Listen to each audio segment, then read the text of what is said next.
It's time again for Shasta College football. It's nighttime.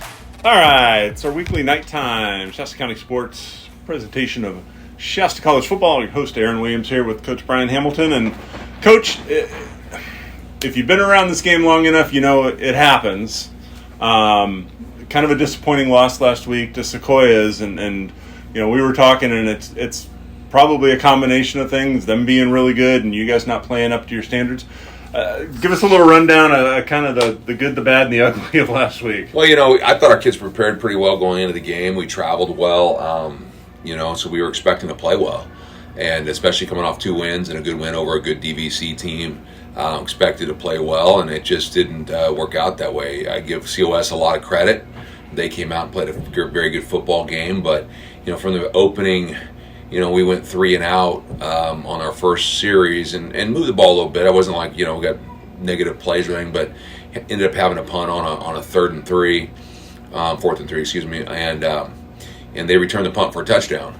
And so right there, the momentum, you know, you're on the road, the momentum, and then, then we got the ball back and weren't able to do too much on offense, and then the next drive, they went on a 17-play drive or 18-play drive in which we helped them out with some 4th down jumping off sides and some PIs and some things like that. So an 18-play drive, they ate a clock and scored, and then we fumbled the ensuing kickoff.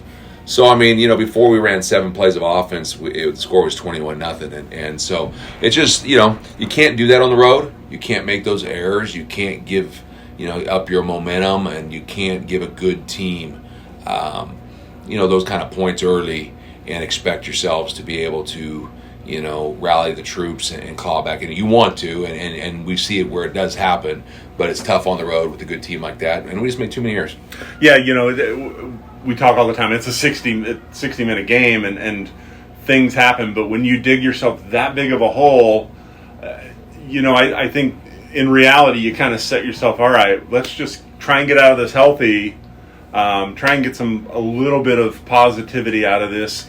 At what point do you know, all right, it's not going to be our day, and what do you do then? There was a lot of football to be played when we were down 21-0, so you're just trying to get one back, get a 7, you know, and then maybe you turn the table, get a special teams play or get a turnover. You're definitely still scrapping and clawing, but at the end of the day, they're a good football team. So when you're not answering, when the game kind of settles down and they've got the momentum and they are still putting points up on the board, and we're not able to do anything on offense to help our defense or to sustain drives, it just, you know, it kind of avalanched on us a little bit.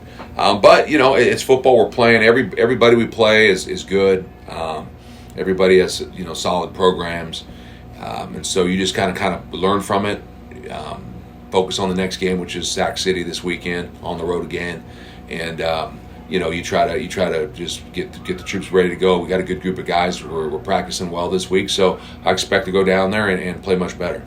You know, one of the things that you touched on is and from knowing you and covering you like I have over the years, penalties and turnovers are things that by and large you can control.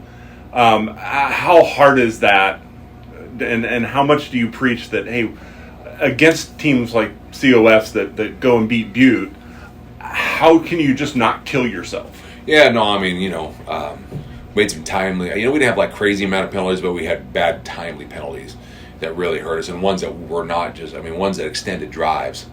And then the turnovers, the special team turnover, and then we threw a pick six.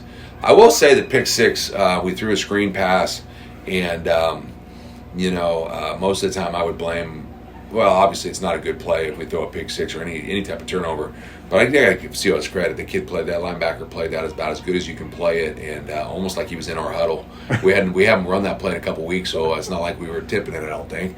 But the kid played a great play, and we gave one up there. So, really honestly, between special teams, turnovers, and the pick six, we gave him 28 points. So we just can't do that. And me, I'm a stickler for attention to detail and not hurting yourselves, and so those are things we got to do better at and rectify. Once you realize it's not going to be your day, I guess the main concern is, hey, let's get out of this healthy. And how did you guys fare in that? that aspect? Or Unfortunately, we lost Caden Bryant, who's a really good safety for us with a Liz Frank injury to the foot, so he'll be out for the rest of the year. It's football, so unfortunately I feel bad for him. He put a lot of hard work in. He's a heck of a football player. Was one of our key guys on defense, so we'll have to have somebody step into that role, and we lost him. And then we also are dealing with a couple other things, but we'll see how it goes Saturday. But that really is football, and it's kind of the next man up mentality. Who gets that opportunity then to step in for him? Well, I think we'll have a myriad of guys, but we've got CJ back, and we'll move him out to corner again like he was, and then Muhammad, who played corner, will move back into a safety role. So we'll have a still good core group of guys there. It's just some of them, kind of like the offensive line. When a guard gets hurt, sometimes he's got to move. Another kid's got to move, play both guard and tackle. It's kind of the same with the defensive backs. They know corner, and then they know the free spot as well. So we'll move and do what we got to do there, and we expect them to play well. What's the mood been like? What's the mood been like so far this week? You get slacked a little bit, and is it Monday? Hey, let's come back and let's go to work. Yeah, for sure. Nobody at this level, and especially the schedule we have this year, is going to feel sorry for you. So if we start feeling sorry for ourselves, man, that's a recipe for disaster. We talk all the time about culture, our program, and punching the clock, and getting up early and practicing at 5 a.m. at times and being tough, and so we just have to overcome that. We're 2-2. We need to get to 3-2 and get to the bye week. We got a tough team and a tough road game. We got to play a lot better, and we're going to have some guys that haven't been in there yet that are playing this week due to injuries and things perform. So, our guys are fine. Our guys are good. Nobody likes to lose, but the best way to get this taste out of your mouth is get on the road and get a W. Talk a little bit about Sac City. They're 2-2. Some pretty, as far as losses go, some pretty good losses. They've won 2. They're on the cusp of being ranked. What do you expect from them this week? Well, I expect, they do a nice job on defense, force a lot of turnovers. I think they've got 8 interceptions on the year, a couple of defensive scores. They're going to be physical and fly around, so we got to do a better job on offense get back to what we've done the previous 3 weeks besides last week, and control the clock and be physical ourselves and make big plays in the passing game. Offensively, they're not putting up a lot of points, but they're in a lot of tight ball games and things, so they definitely have some athletes on offense. They definitely can get it done on that side of the ball as well. So we're going to go down to their place. I know they're like us. They want to get to the break at 3-2 to get to conference play. And they lost a very tough one, game 1 to American River with lost on a 50-yard field goal at the buzzer, so they could easily be 3-1 right now. And like I said, we get this game, and then we got to come back and play ARC at home, and then we got to go down and play Sierra, who's on a roll right now. So it doesn't get any easier. And we, as this conference we play in, and we've earned the right to be in this conference, and we in the schedule. So we expect to do well, and every week we go on that football field with a good group of guys expecting to win. How obviously you want to get the win, and then you go into your bye. Is the bye week kind of timed perfectly for you guys heading into conference? You kind of get to exhale a little bit, kind of grade yourself out. All right, this is what we're really doing well. This that kind of stuff. Is this a good time after next week for a bye? Yeah, if I could choose right now, I'd choose this week because we get a couple guys back. But no, we're going to be fine, and it's a great time for a bye because you're exactly right. You get your first 5 in. Played a tough schedule, as everybody that's on our schedule plays tough schedule. So everybody's kind of played the gauntlet, and they get a break to get healthy, to get a breather, to focus on some of the things that you can't do during the week, a game week, which is get back to like really fundamental stuff, or clean up some things maybe you're not doing well, and get ready for conference. And at the end of the day, you got to go out and you got to play a tough conference, but every game is important, and every game is winnable, and every game is gets you closer to what our goals are, which is a conference title and a bowl game. Because we won't do this next week, the question I have is how do you schedule a bye week? Because the mentality for me as a player would probably be, all right, we're not playing, so it's kind of a free time, but it really isn't. It is about dialing things in, right? It's important. We're going to give our kids a couple days off. Some of these guys haven't seen their family since August. Some of them haven't. They're going the grind too, and coaches as well. So we'll take a few days off. We'll get we'll be back in the coaches will be in the office, but the guys will get Monday, Tuesday off. so they can, if they need to go home on the weekend or whatever, and then we'll be back at it Wednesday, Thursday, Fridays, get ready to go. So, we used to give guys the back end of the week off, so we give them Thursday, Friday, Saturday, Sunday until the following. We learned a long time ago that's a bad deal because you may not see some of them until Tuesday. So we'll take the front end of the week, to rest our legs and to get some more film work in and to go recruit and to do those type of things, and we'll practice Wednesday, Thursday, Friday, get ready for conference. One of the things that often get overlooked until it happens in special teams. What do you guys? I know Coach Thompson's handling that. What's the emphasis on that this week? Well, we played. I felt like in the first 3 weeks, other than our field goal team, that's been one of the deciding factors. Is our special teams have been really good.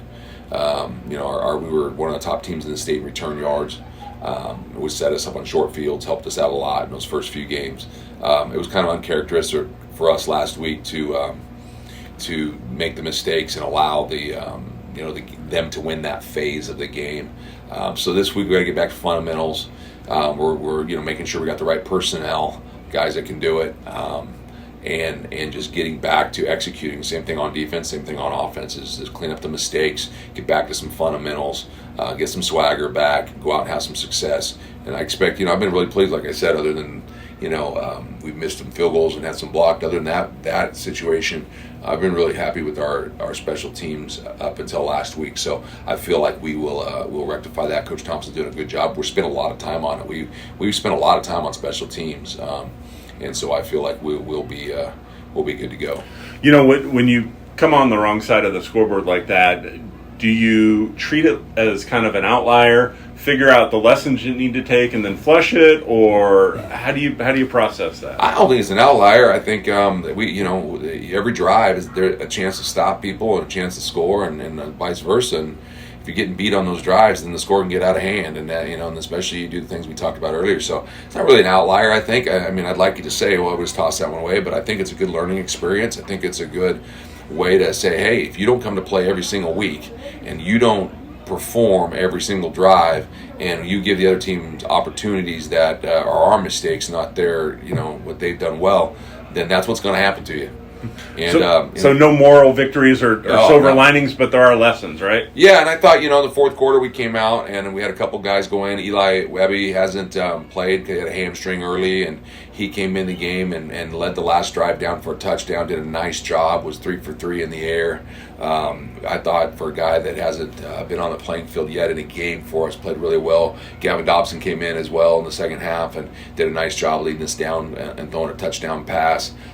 So there are some spots where I felt we played well. And on film, honestly, we were physical. I know it's, you only score that many points, 2 touchdowns and stuff, but there were times where our offensive line and run game was physical. We just didn't pair it up with efficient passing. Some of the other things you have to do against a good team to be able to be multifaceted, and we got to get better at that. But there definitely was, you didn't look on film and think it was a one-round knockout. It definitely was, there's definitely some times where we held our own and obviously deserved to be on the field with that team, and also could have had a lot more success had we not shot ourselves in the foot. Cool. The Knights are down Sac City College this week. They're on a bye the following week, and we will be back home in 3 weeks. It seems like forever since you've been home. Follow everything Shasta College on Shasta County Sports, and as always, appreciate it, Coach. Thank you. Appreciate it, Aaron.